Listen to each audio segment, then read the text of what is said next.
आज की इस ऐतिहासिक रैली की अध्यक्षता कर रहे हैं साथी उमेश जी, संचालन कर रहे हैं साथी मनोज जी, मंच पर मौजूद बिहार के मुख्यमंत्री माननीय नीतीश कुमार जी, उप मुख्यमंत्री माननीय तेजस्वी यादव जी, मंच पर मौजूद हमारी पार्टी के राज्य सचिव कुणाल जी, माले के विधायक दल के नेता कॉमरेड महबूब आलम, बिहार के पूर्व मुख्यमंत्री जीतन राम मांझी जी, अखिलेश जी, मंच पर मौजूद महागठबंधन के तमाम वरिष्ठ नेतागण और लाखों की तादाद में इस ऐतिहासिक रैली को ऐतिहासिक बनाने के लिए इस संकल्प के साथ पधारे सीमांचल और कोशी की महान जनता को सबसे पहले मैं क्रांतिकारी अभिवादन करता हूं, सलाम करता हूं, नमन करता हूं इस धरती को।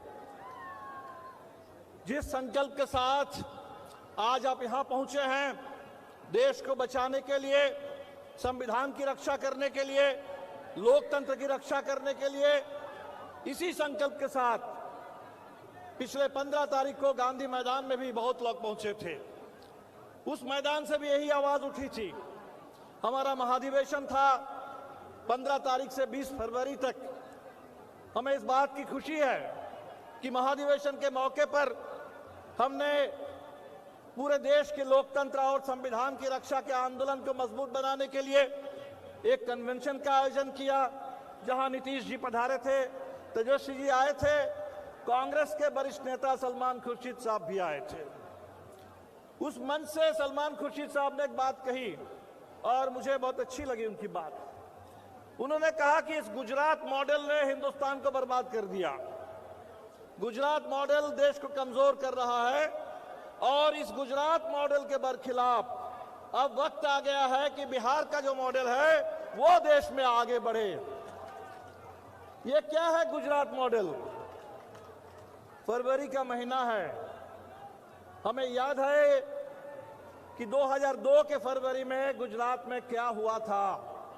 गुजरात मॉडल के बुनियाद में है जनसंहार और अभी इस बार के चुनाव में भी भारतीय जनता पार्टी ने हमें याद दिलाई कि जनसंहार उनके लिए कितना महत्वपूर्ण है। 15 अगस्त के दिन जब पूरे हिंदुस्तान में हम आजादी के 75 साल मना रहे थे, उस समय हमने देखा कि बिल्किस बानो के परिवार के हत्यारों को, बलात्कारियों को जेल से रिहा कर दिया गया और उनको नायक की तरह पेश किया गया माला पहना करके। तो जनसंहार और बलात्कार के अपराधी भाजपा के लिए नायक हो सकते हैं, हमारे लिए शुद्ध रूप से अपराधी है और गुजरात मॉडल इस अपराध पर खड़ा है। गुजरात मॉडल नफरत पर खड़ा है। हमने इस चुनाव में एक नेता को भाषण करते हुए सुना, एक फिल्मी अभिनेता। उन्होंने कहा कि हम महंगाई बर्दाश्त कर लेंगे, महंगाई बर्दाश्त कर लेंगे, बेरोजगारी बर्दाश्त कर लेंगे, गैस की कीमत बढ़ जाए वो भी बर्दाश्त कर लेंगे, लेकिन बगल में कोई बंगाली आकर के मछली पकाए ये हम बर्दाश्त नहीं करेंगे। और बाद में उन्होंने कहा कि बंगाली से हमारा मतलब बांग्लादेशी और रोहिंग्या है। ये नफरत है भारतीय जनता पार्टी के गुजरात मॉडल की बुनियाद। उस गुजरात मॉडल में है लूट, उस गुजरात मॉडल में है झूठ। उस गुजरात मॉडल के लूट से अदानी दुनिया के पैमाने पर इतने बड़े अमीर बन गए थे, तीसरे नंबर पर, और आज पूरा भंडा फूट गया है। और लगातार अब हमें सोचना पड़ रहा है कि एसबीआई में, एलआईसी में जो हमारी बचत के पैसे हैं वो कहां तक सुरक्षित है। सारे पैसे तो अदानी को दे दिया गया और अदानी अगर डूबेगा, उसके साथ साथ अगर हमारे बैंक भी डूब जाए तो हम कहां जाएंगे।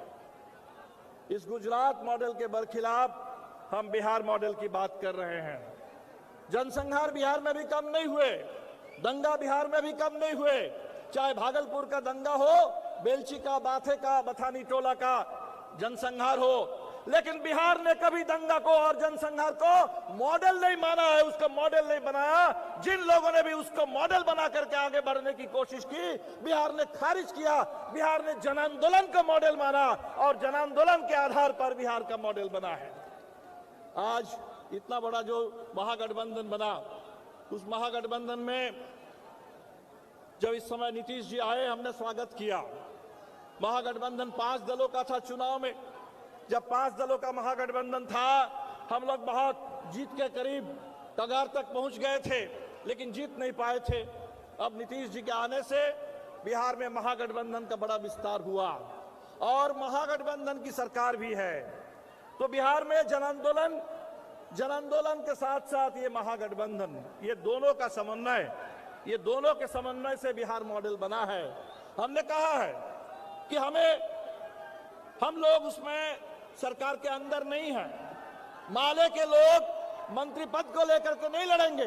माले के लोग लड़ेंगे तो हमेशा जनता के अधिकार के सवाल पर लड़ेंगे, चाहे वो बटाईदारों का सवाल हो, गरीब का सवाल हो, न्याय का सवाल हो, नौजवानों का सवाल हो। तो हम आपसे ही कहने के लिए आए हैं कि बिहार के महागठबंधन में बिहार के गरीबों के आंदोलन की पूरी ऊर्जा, बिहार के गरीबों के आंदोलन का पूरी विरासत, बिहार के गरीबों के आंदोलन की पूरी ताकत, इसके साथ महागठबंधन है। और इसीलिए आज जरूरत इस बात की है कि ये महागठबंधन का विस्तार हो। बिल्कुल आज इस बात की जरूरत है। हम नहीं समझते कि आज के दौर में किसी छोटे मुद्दे पर बात करनी चाहिए। बहुत बड़ा सवाल हमारे सामने आ गया है, बहुत बड़ा सवाल। जितेंद्र राम मांझी जी बता रहे थे संविधान खतरे में है। संविधान जिस समय पारित हो रहा था, उस समय बाबा साहब अम्बेडकर ने हमें ये चेतावनी दी थी कि ये जो भक्ति है, ये धर्म के बाद वो मोक्ष के लिए ठीक है, लेकिन राजनीति में अगर हम भक्त बन जाएंगे, अंधभक्त बन जाएंगे, किसी नेता के चेले बन जाएंगे, तो तानाशाही को दावत देंगे। आज वो तानाशाही आ गई। बाबा साहब अम्बेडकर ने कहा कि भारत में जो हिंदुस्तान हमारी विविधता, विशालता के लिए जाना जाता है, खूबसूरती के लिए जाना जाता है, क्योंकि इतनी सारी सभ्यता, इतनी सारी भाषा, इतनी बोली, इतने खान पान, रहन सहन, रीति रिवाज, ये जो हमारा शानदार गंगा जमुनी तहजीब है, इसको तोड़ करके अगर इस देश को हिंदू राष्ट्र बनाने की कोशिश होगी तो हिंदुस्तान के लिए इससे बड़ी कोई आफत नहीं हो सकती। और बाबा साहब ने उस समय 1949 में हमें चेतावनी दी थी। आज वो खतरा हमारे सामने है और इसीलिए जब इतना बड़ा खतरा हमारे सामने है तो हमारा काम बनता है, फर्ज बनता है कि हम इसके खिलाफ उसी तरह से, उसी समर्पण, उसी एकता, उसी ताकत के साथ लड़े जिस तरह से हिंदुस्तान के लोगों ने आजादी की लड़ाई लड़ी थी, जिस तरह से गांधी से लेकर भगत सिंह तक पूरा हिंदुस्तान खड़ा हो गया था।